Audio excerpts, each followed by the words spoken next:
Hello, everybody. Welcome to another episode of the Comic Source Podcast. I'm your host, Jace. This is another Kickstarter Spotlight episode, and today we're going to be talking about the third volume of a series that's had two successful volumes on Kickstarter already. It's called Terralympus, and I have the creator, Stephen Kok, on to join me to talk about the series. Stephen, thanks for joining me. Thanks, Jace. Thanks for having me. Really appreciate your time. Yeah, he's coming all the way from Australia, so hello from the future, I guess, is what Stephen Look, said. He's a day ahead of us. if it helps, the world hasn't ended yet, so take that whichever way you will. The world's still turning in the Fantastic. future. Good to know. I'm supposed to fly to Denver tomorrow for work, so The killer hornets haven't arrived yet. I think they're coming. I think they're scheduled for a week or two. Yeah, that's kind of funny that we're talking about that, the future and science fiction and whatnot, because that's really what Terralympus is all about. Yep. And I'm sort of sad that I didn't hear about this series sooner, because Stephen was kind enough to share the first volume with me, and I got to check it out, and it's absolutely amazing. I can't wait to get caught up. But why don't you tell everybody kind of what the elevator pitch is? What is the story of Terralympus about? Okay, I'll use one of the key lines which I've used a lot, like Earth is a distant memory, and humanity, or what you know of humanity, now lives aboard the space station Terralympus. There's a senior engineer. Her name is Mia. She discovers something's not quite right on Terralympus, and that starts the whole chain of events of, oh gosh, there's something more that's happening on the space station. Yeah. And Oh, go ahead. oh, no. I know you've read volume one. You probably would see a lot of, and volume one, volume ones are always really interesting to write because you can probably pick out a lot of plot seeds that have just been dumped in that volume one. And each of those plot seeds does get expanded on. Like, I tend to write stories with the end in mind. So I already know how this is all going to end. And you can probably pick out, oh gosh, what does he mean by that, and that? And they'll get all expanded on. So I'm really, really excited to keep expanding the story, really.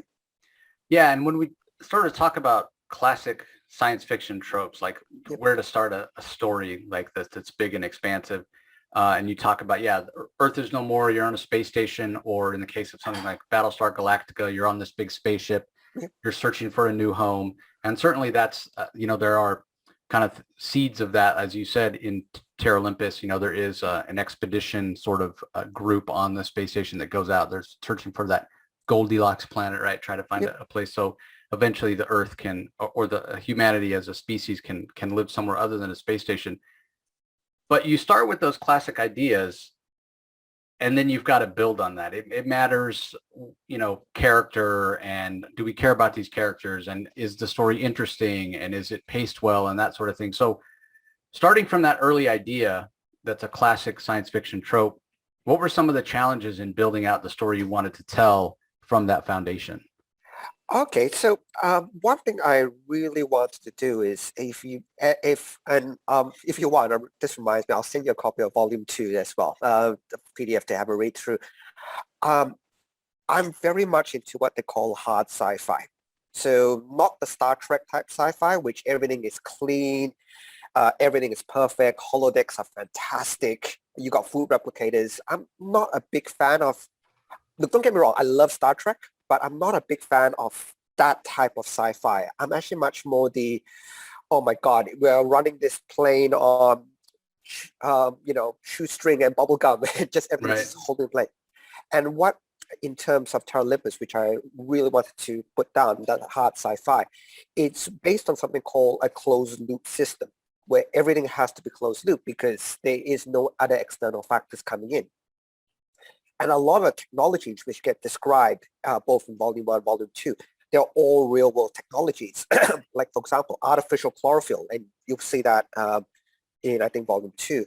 It does exist. It exists as it stands now. It's just not really being used because thankfully the Earth still has a lot of greenery, which is a little bit more efficient. Doesn't mean those technologies don't exist. The expedition craft is actually based off an experimental NASA design. And even the space station is built off, hey, look, if we were to design it, this is how it would look like in the future. So one of the challenges was actually to incorporate all of that into it. And I know there's a lot of talk if you read volume 1 where they describe syslogs, stuff like that. All those are real world network technologies where everything gets logged, and you have, I think there's something called the Internet of Things, where basically all this machine is pulling out all this data. And the future in life is really not going to be things working. It's going to be how data is manipulated. And so you find that using data as the basis, I thought that was a really good challenge to go, you know what? Sure, we don't have a space station, but guess what? This is probably as close as you get if you wanted humanity to live somewhere in the stars. Yeah, maybe it's my love of technology, the fact that my day job is IT, that really spoke to me. And when you talk about system logs, my life in a way is system logs. So I know. Yeah, I really appreciated that. But again, we're talking about taking classic science fiction ideas like technology, space station, Earth is no more. But if the characters weren't compelling, then, I don't know that people come back. They get sort of lost in that jargon. So talk a little bit about building out the cast of the world that you've created here in Terralympus. Talk a little bit about, Mia, how she speaks to you, how much of yourself is in her as a character and whatnot. Oh, sure. So the one thing that you probably notice in a lot of these science fiction tropes, like, the Battlestar Galacticas or even the Deep Space Nine and Babylon 5s of the world, those classic space station stories, is you see where the focus is. It's either on the captain, or if you look at Star Wars, it's either on Poe or the Next Jedi or whatever. The focus is always on one of the key characters who's either in command or in the expedition team or the guy who's a soldier. It always seems to be that type of focus. But I wanted to shift the focus along this. That's why I think I love Mia, by the way. I absolutely love her. Because she's an engineer. She's not out there to revolutionize the world or to change everything. Her classic line is she just wants to fix things. And I think that in terms of a character trope, it's a really fun one to play with. You play with somebody not out to command, to rule, to win. Just play with someone who wants in her heart just to fix things, to get things better than the way it used to be.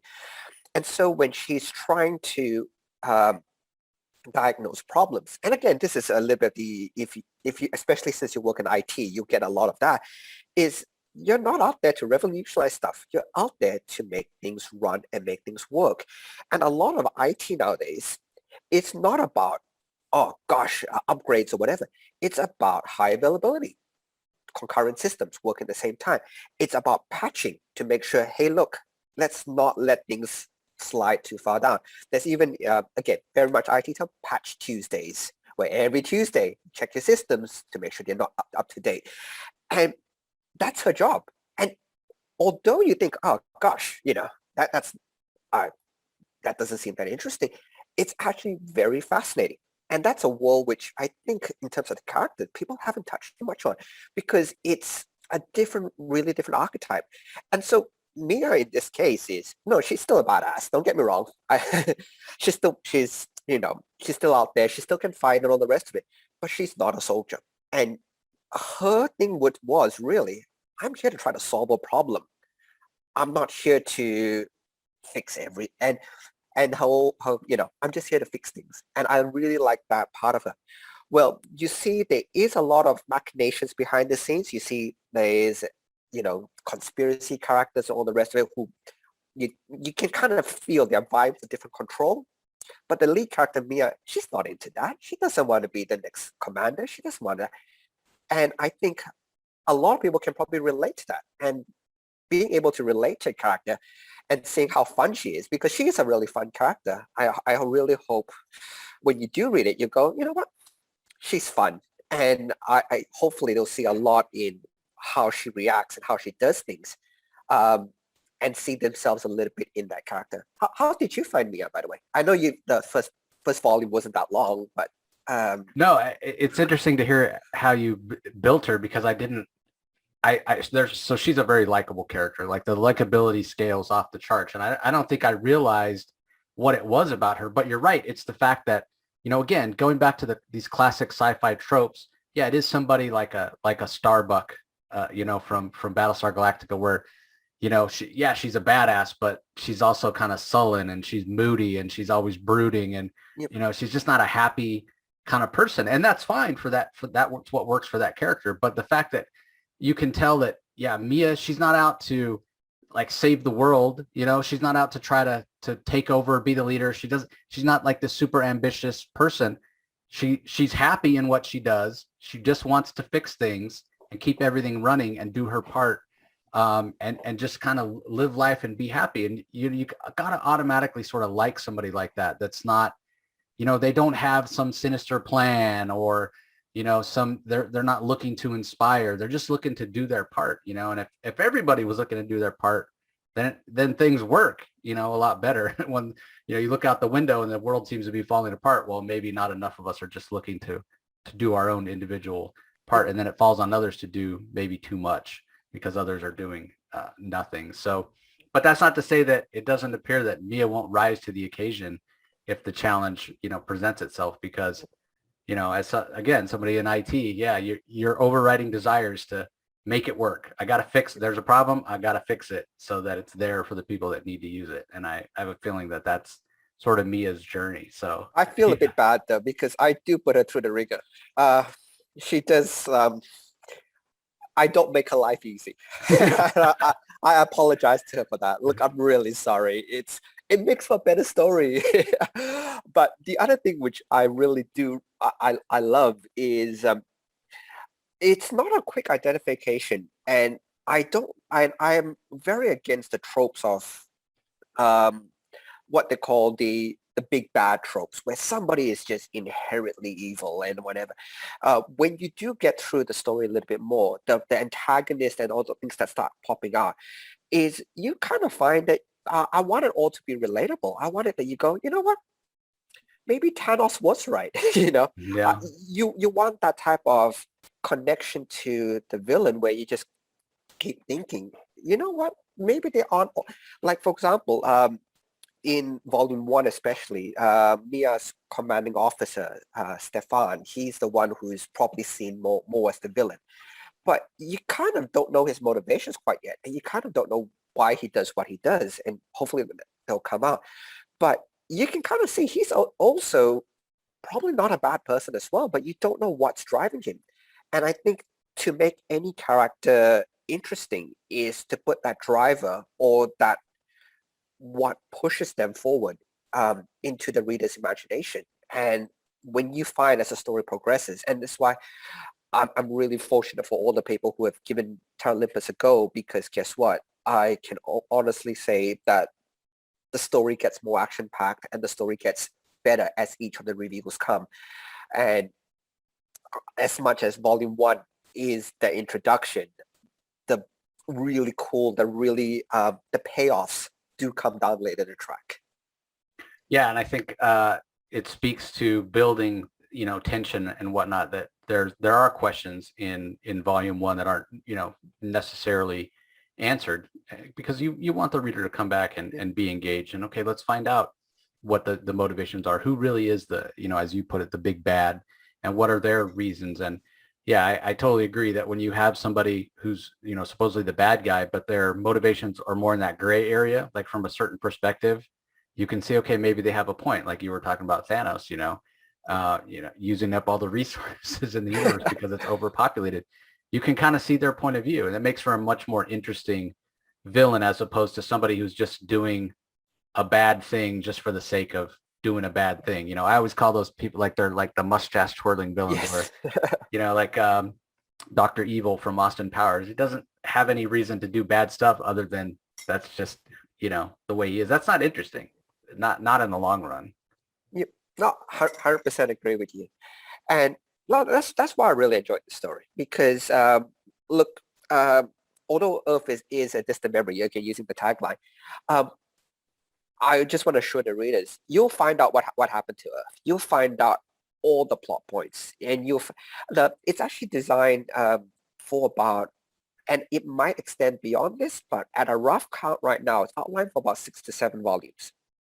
in terms of the Azak story. We're up to volume 3 now, and each of them, basically every volume has a reveal into it. So, and volumes 3 reveals, I think, very exciting. Volume 2's reveal was actually really exciting. That's why, remind me, I'll send you a copy of it, Okay. because I think you will enjoy the volume 2 reveal quite a bit. But it's really nice to start building and expanding the universe a little bit on this. And you get to meet new characters and things start happening. But look, if you're a fan of what they call hard sci-fi, I think most people will really enjoy this. The science fiction is very gritty. It is, but I also try to make it very true. Like I said, I'm not a big fan of the replicators, the teleportation technology and all stuff. It makes things too simple, too clean and too simple. I like Yeah. things to be a little bit more messy.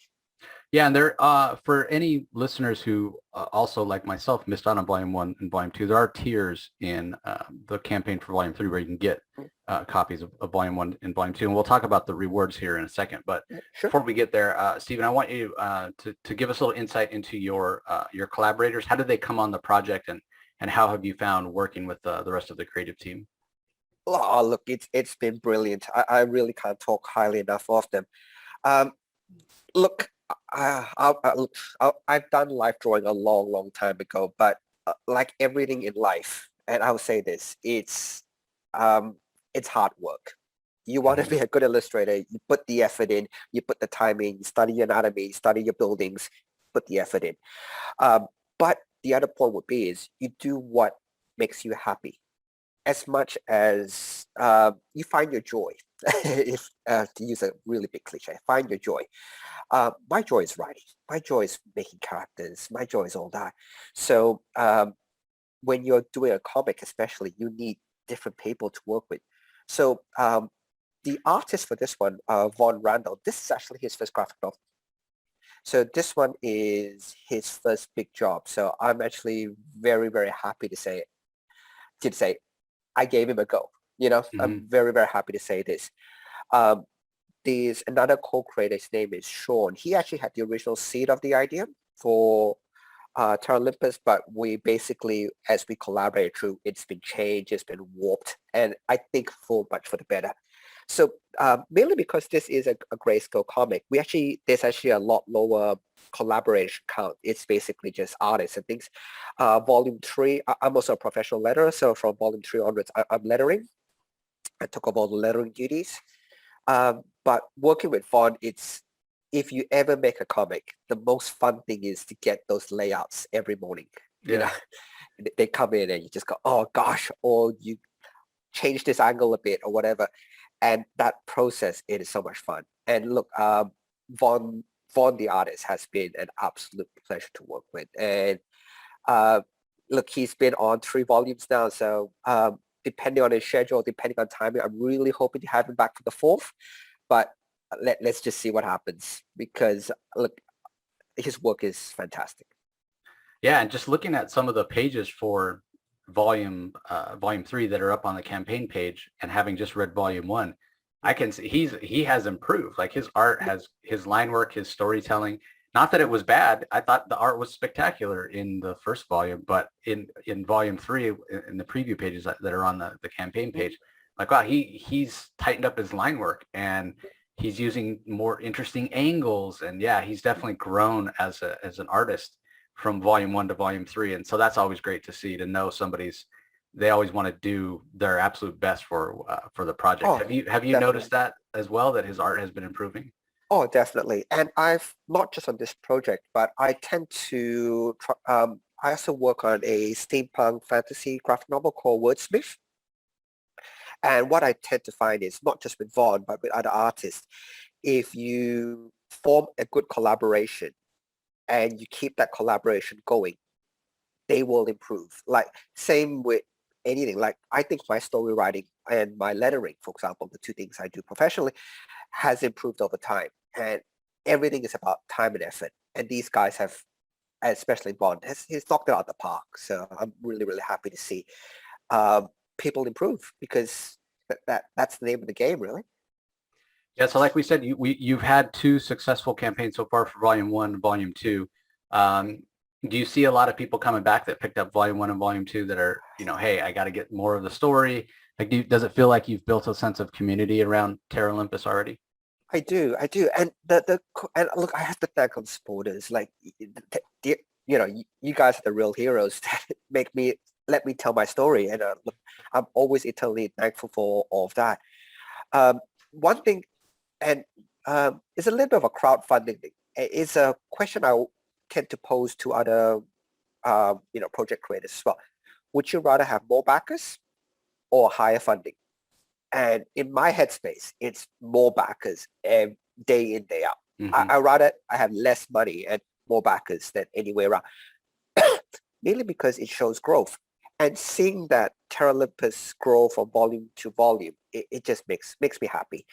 And what you tend to notice, people do come back. And the other thing that you also do is you try to get the nice combination of people coming back and trying to attract new readers as well.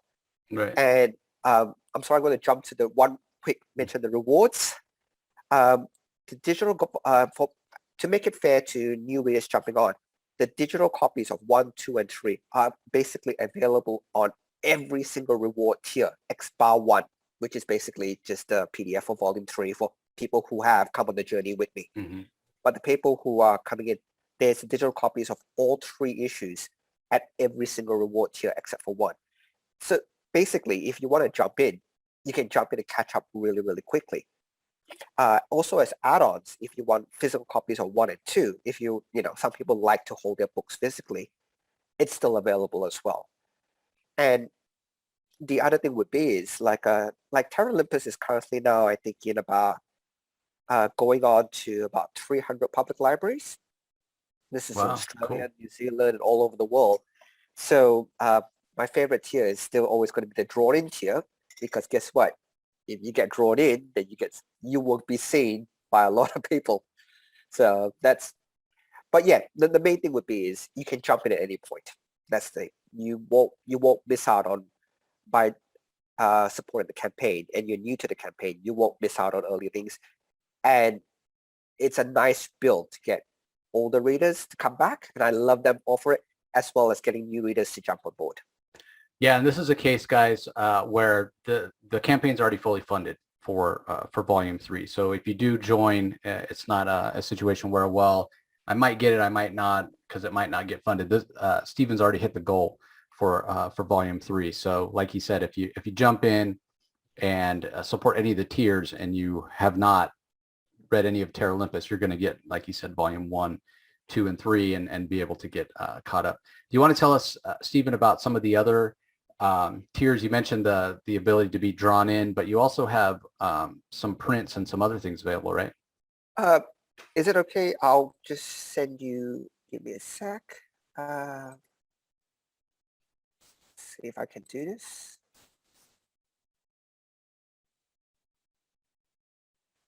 Do you have the campaign up to share the screen? Yeah, or? I can share the screen. That might be slightly easier. I'm trying to figure out my one, and perfect. Yeah, so here, everybody that's watching on YouTube, you can see, yeah, what he's talking about. So did you watch the video, by the way? I did not, but there is a trailer, everybody. It's only a minute. It's only a minute. Can we pop it? Yeah, you want to play it? Let's play it. Yeah, it's only a minute. Come on.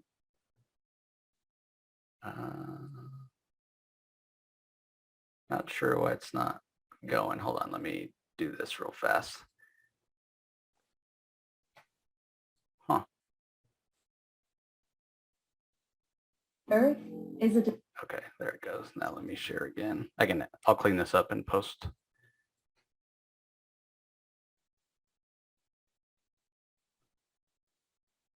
Earth is a distant memory, and humanity now lives aboard the space station Terralympus. I'm senior engineer, Mia, and this is my first time outside the station. Things have a way of going wrong. Our expedition craft has been boarded. I'm not a soldier. I just fix things. The intruders aren't afraid, but I'm shaking holding a blaster for the first time. The fate of Terralympus depends on what happens next.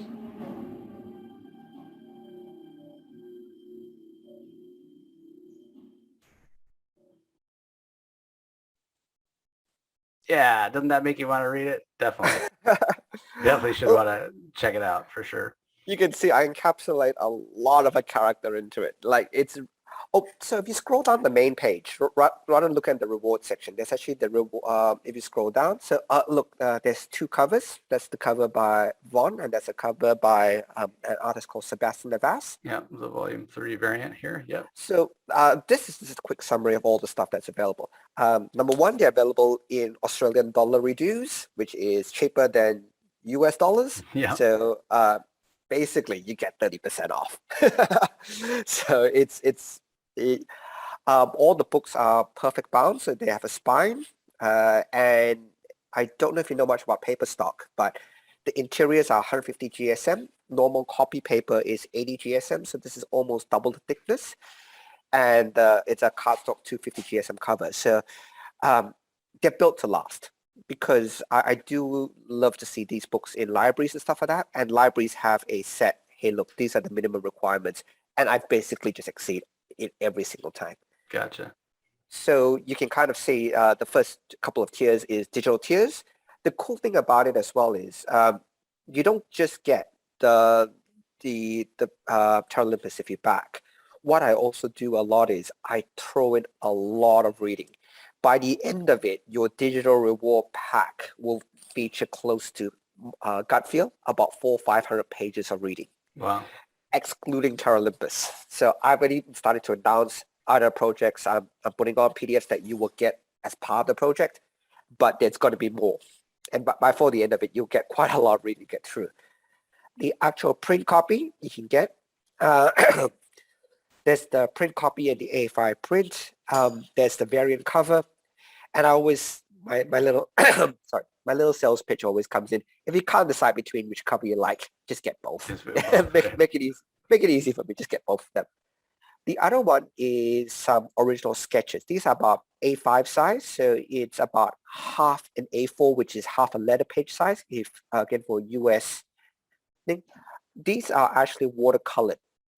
So they are done. They are quick sketch, but what they've done is they've actually been remarked a little bit watercolor. The remark is on the lips, so a little bit of pink or a bit of red on the lips, and the hair color, the blonde or Mia who has dark black hair.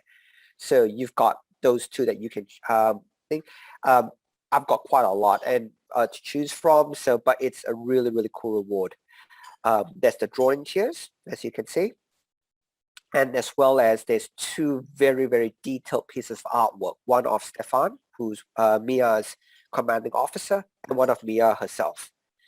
And the last reward tier is basically a private commission, which I'll put my caveat in is you can do almost anything. There are things, of course, and if you have to ask me about certain things, I'm probably going to say no. Yeah. So if you've got to ask, the answer's probably going to be no. But in most normal cases, you know, the sky's the limit, basically, of what you want for your private commission. And it's done by absolutely fantastic artists. So if we scroll down a bit more, these are the covers for 1 and 2. There's also that are still available, and there's the variant cover of 1, which is still available as well. If you want to get that one, if you prefer this cover, which is a black and white cover, you can get that one.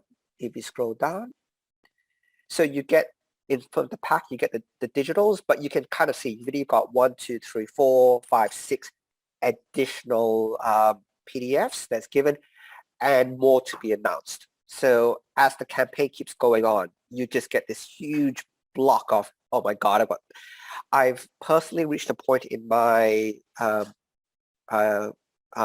independent comic reading where I have more to read than I will have time. Yeah. And because I do support other independent comics quite a bit, I'll never catch up. I'm at that point already, which I've got close to gigs of things to read. Even if I read one a day, I'll never catch up. I've reached that point in my life. If we scroll down a bit more, the bottom, you'll see the physicals, the A5 print, and you can kind of see here are the A5 sketches by Mateus, and you can see the remarks that he's done. The lip remark is very subtle, but I like it. I really do. The drawn-in tier, this is a friend of mine, but the drawn-in tier, this is just an example. You actually be a lot more prominent when we draw somebody in. You actually see a lot more prominent than just somebody slip in the background. You'll be able to recognize yourself really easily. If you look at volume 1, it says you have already, there is a one page where it's just them fixing things towards the back of the book. You will recognize everybody. Here are the high detailed sketches by Vaughn. Again, these are A4 size letter size, but you can kind of see the details is given for these two. The Mia one has already been sold, so I'm really sorry, but the Stefan one is still available. Yeah, it's a pretty cool one though. It's almost full figure. Yeah. And the last one, as you can mention, is you scroll down a bit more, you get to choose a private commission. And this artwork is like absolutely gorgeous. And like I said, just put my usual caveat in, I'm allowed to refuse certain requests. But again, honestly, we'll work with you. And we'll make sure it comes out really, really nice. As part of the commission goes, in the end of it, you will own the artwork. So I'll probably reserve the right to one reprint as part of the book as a thank you or whatever. But basically, you can get the artwork. The artwork's yours. You can do whatever you like with it. If you decide to make prints and sell it or whatever, that's all yours. That commission, you own the artwork at the end of it. It's not like we do it for you, but you're not allowed to do anything with it. We make it for you. It's yours. Full rights to it. Great, fantastic. Well, those are definitely some great tiers, and I'll remind you listeners once again that if you haven't been on board with Terralympus yet, this is a great way to catch up because as Stephen just showed you, you got PDFs of 1 and 2, and there's even add-ons of physical copies of volume 1 and volume 2 if you want to get caught up. So I'll also remind everybody that maybe if you're not into sci-fi or you think this project's not for you, or you absolutely love it but you just don't have the means to join right now, best thing you can do for Stephen and his collaborators is to share it on social media so we get as many eyes on this as possible. Like he said himself, if he had to choose between having higher funding or more readers, he'd like it in front of more people. He wants as many people as possible to be able to experience his story. So be sure you share it out there on social media. Nothing worse than finding a campaign you would have loved to have been a part of and it ended 2 days or 3 days before or a week before. So let's share it on social media, everybody, so anybody who wants to be part of the campaign can get a chance to join. As we're wrapping up here, Stephen, is there anywhere online if people want to follow your work or know when you have new projects or the next volume of Terralympus, anywhere online specifically people should look for your work? Oh, look, the main one would be if you go to Facebook and just search for Terralympus, just that one word. There is a Facebook page with Terralympus, and basically all new artwork, new developments, and all the rest will be stored in that Facebook page. So just go to, it's easy, facebook.com/Terralympus. Great. And I'll put a link. Yeah, I'll put a link to that in the show notes as well. Yep. All right. Well, best of luck on the next volume. You've already got this one funded, Stephen. I can't wait to join the campaign, and I'm probably going to have to do harder.